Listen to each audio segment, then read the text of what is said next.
Comment rester connecté à la nature à l'ère du numérique? Ici, le projet consiste à utiliser Easy Travel pour favoriser la mise en place des intelligences en s'appuyant sur la biodiversité des arbres et des arbustes. Donc avec Easy Travel, vous faites des visites et vous allez pouvoir faire des parcours différents avec les visites. Dans les visites, vous allez pouvoir mettre des images. Ici, vous avez des dessins des différentes feuilles qu'on va utiliser.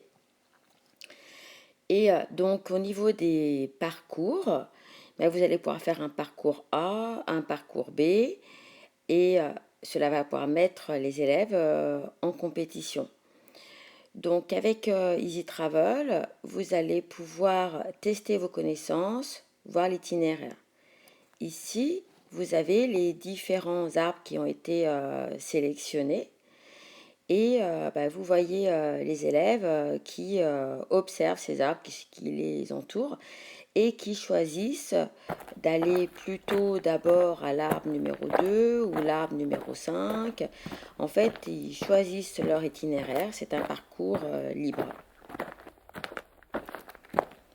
Donc vous l'avez compris, la première étape de notre visite consiste à faire vivre un parcours en dehors de l'établissement en autonomie. Donc grâce à Easy Travel, les élèves vont pouvoir se repérer, ils vont pouvoir apprendre et ils vont pouvoir jouer.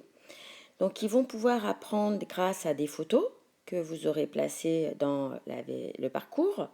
Ils vont pouvoir apprendre grâce à une bande son que vous aurez enregistré avec par exemple le smartphone ou la tablette. Ils vont pouvoir jouer et gagner des points grâce au quiz.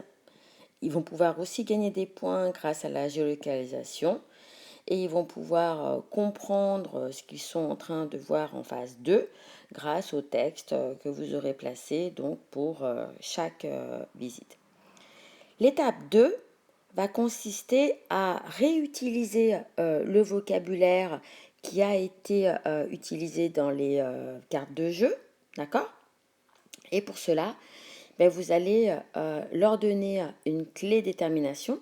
Donc ça vient dans un deuxième temps, parce que c'est à ce moment-là qu'elle est utile, d'accord?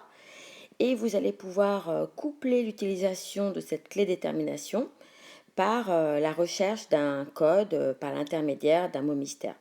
Et évidemment, ce qui va vraiment favoriser l'engagement, c'est d'associer de la récompense. Est-ce que là, c'est fini? Non. Ici, après, l'idée, c'est que vraiment, que ce soit les élèves qui participent à la construction du parcours. Comment? Dans un premier temps, ils vont pouvoir construire les commentaires audio qui n'auront pas été faits par l'enseignant.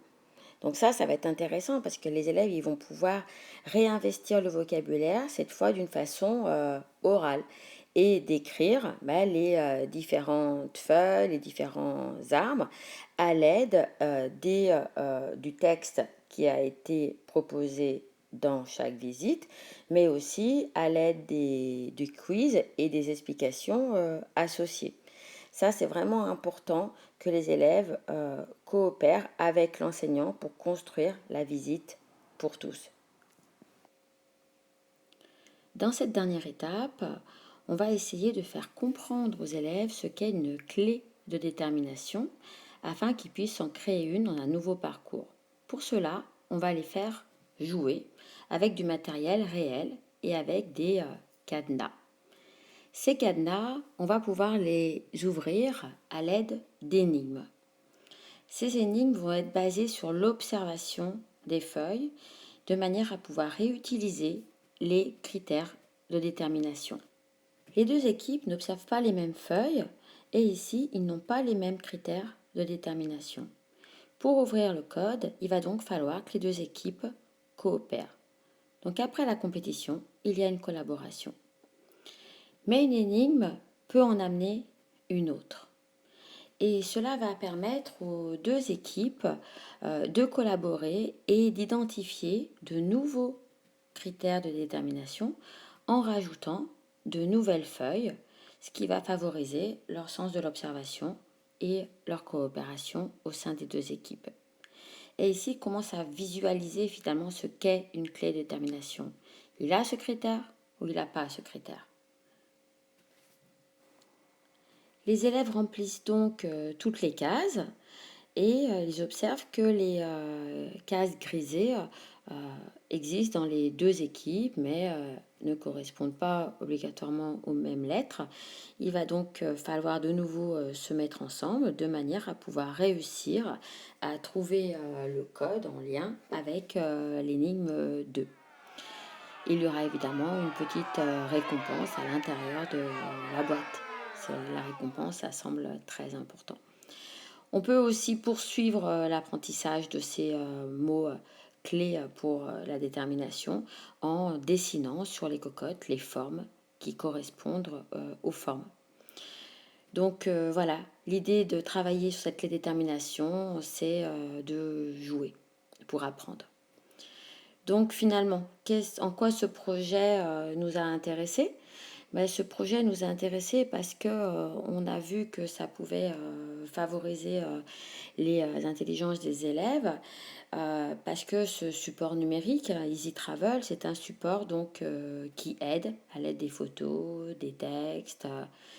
C'est aussi un support numérique qui récompense, puisqu'il fait gagner des points aux élèves, notamment quand ils sont bien géolocalisés. Mais il fait aussi gagner des points quand les élèves répondent correctement au quiz. Et puis, c'est aussi une application numérique qui permet de rendre autonome.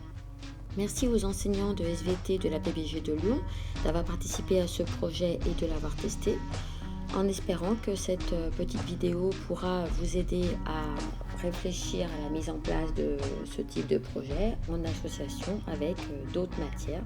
Je pense tout particulièrement aux mathématiques, à l'histoire-géographie, mais aussi à l'EPS.